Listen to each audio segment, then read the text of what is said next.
Opo, ito po yung aming bahay kubo modern. Bale, dalawa po yung attic niya, tapos may mga wall lamp, meron pong mga attic light, yan. So, pasok tayo dito sa loob ng kubo. Yan, so kapasok po natin dito sa loob, ayan, meron tayong mini kitchen dyan. So, lalagyan na lang natin yon ng sink. Tapos may TV console dyan, tapos meron dito mga bench. At ayan, nakakisame na po yan. So, yung kisame natin guys, may design at may tatlong ilaw na po. So pag nakaupo po tayo dyan, yan, pwede tayong mag-rest dito, nood tayo ng TV dyan, pati na rin dito sa side. Yan, so yung TV console natin may outlet na po yan. Meron din tayo ditong exit door. Yan yung exit door natin. Yan, so pwede po yan dugtungan kung ano po yung inyong gustong idugtong.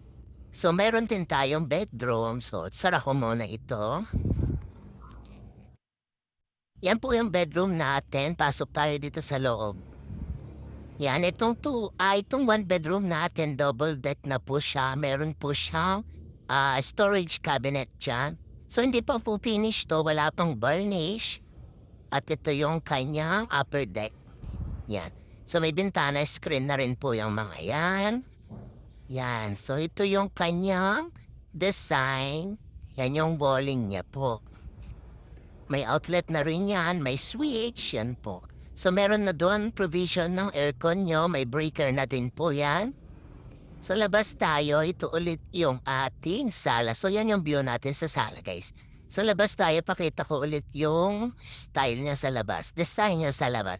So meron tayong wall lamp dyan, apat po yan. Di lang nakalagay yung isa, so yan, naka-green po ang ating kulay ng roof. Yan, hindi pa po siya naka-varnish pero maganda yan pag na-finish na. So yan po, hindi pa po nakalagay yung ating wall lamp. So apat po kasi yan. So yan ang kanyang view. So ito yung side niya. Yan, so ito yan yung lalagyan natin ng aircon. Yan, so yan, silipin nyo yan. Ito naman yung ating pang-top ng ating kuryente. So yan, may bintana. Ito yung likod na guys. Tapos ito yung ating exit. Yan yung exit door natin eh. So yan. Ayan, buksan ulit natin. So yan ang tsura niya. Napakaganda. So mamaya sabihin ko yung presyo nito. Pero nakalagay na yung presyo dyan. So ito yung kabilang side niya. Guys, meron na rin ilaw yan yung mga sides. So ito. Check natin ulit yung kanyang front design. So 2 attic po yan.